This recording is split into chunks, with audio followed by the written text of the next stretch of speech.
If you're new to Dynasty, you're quickly going to learn sometimes you can't avoid a rebuild, right? Guys get injured, players phase out quickly, a trade goes sideways. These things happen, but today we're going to talk about how you can kind of speed up that rebuild, make it go a little bit quicker so you're not stuck in purgatory, forever. So let's dive in. The first tip on the list, it is to identify your core. So by that, I mean, look at your roster. Who should be around in 2-3 years potentially, right? Who are players that are just integral to your team having success? This could be a guy like Jamar Chase or Kyle Pitts or Patrick Mahomes, Josh Allen, right? These high-end assets that have these long shelf lives. Typically, this should not be your running backs. I think that's very important to say up front. Shelf life is too short. Your running back should not be the core of your dynasty team. Really, ever. You want to build it on the back of wide receivers, quarterbacks, and I guess Travis Kelce the last couple of seasons. That is what you need to do. And when you identify your core, basically you're saying, okay, I'm keeping this group of guys. They are going to get me through the rebuild. Everybody else is available. So that's what we're going to get into next here, which is tip number 2. And that is to break up your assets into multiple pieces. By that, I mean, don't trade away, Joe Mixon for a singular draft pick. Don't trade away Joe Mixon for just another young running back. These types of things don't help you in a rebuild because if you think about it, while you are getting younger, you're not building depth, right? You're not building towards a more competitive team. You're just adding more risk, hoping the younger player, the draft pick you just added, turns into Joe Mixon. If you want to really build depth and flesh out a roster that has enough chances to hit on somebody being, incredible, potentially another core piece, you need to break players down into multiple assets. That is the biggest tip I can probably give you in terms of a rebuild. 1-for-1 trades are not your friend. And before we get into tip number 3, guys, the DLF YouTube membership is now live. If you subscribe to that for $7 a month, you're going to get access to member-only videos, member-only threads on the community section, and also member-only live streams. So there's a ton of stuff, and we're going to continue to build that out over this offseason here. So $7 a month, guys. Subscribe to that DLF YouTube membership to help support myself and Addison and everyone else here at the DLF YouTube team. And so now to tip number 3, shop all of your running backs. Every single one. I cannot stress that enough. Be honest with yourself, right? If you don't think you're going to compete in a season, I'm not holding on to a single running back on my roster that can bring back, high level assets.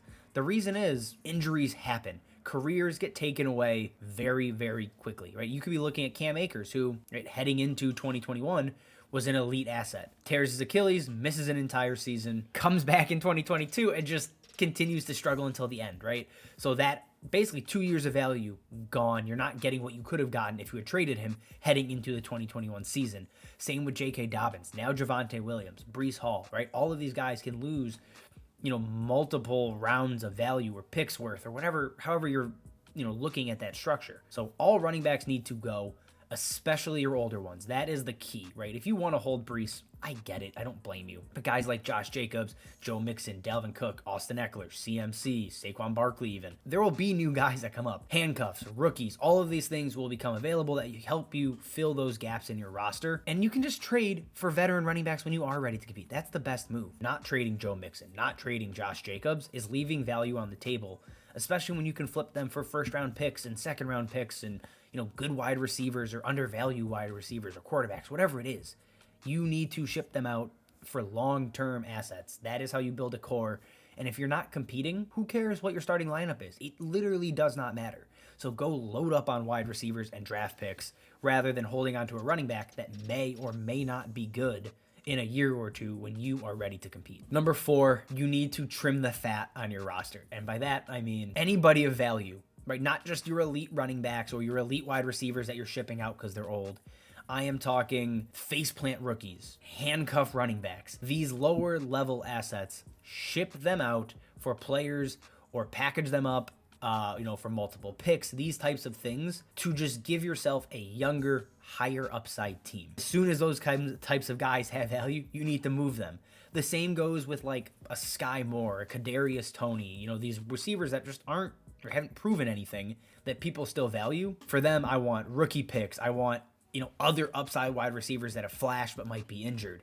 These types of things are the deals you can make that can, get you incrementally better until it's time to really compete. And then you can package all these incremental assets up and go get your running back, your star wide receiver, whatever that gap is in your roster. And the last one here, tip number 5, stay active on waivers. Like that's obvious. In most leagues, right, waivers are a wasteland. But if there are handcuff running backs out there, I'm going to add every single one. So then when I get to the trim the fat stage, if they build value in the season, great. I can flip a guy I got on waivers for a third, a second round pick, right? Dart throws, upside. That is what I want. Staying active on waivers, while it may not always work out, is usually just a good way in general to stay on top of the market, figure out, who are these late round guys that people are going to get obsessed with in a season, right? If you guys have more questions, you got comments, right? Drop that stuff down below. Again, check out the DLF YouTube membership. And as always, guys, thank you for watching, and we will see you next time.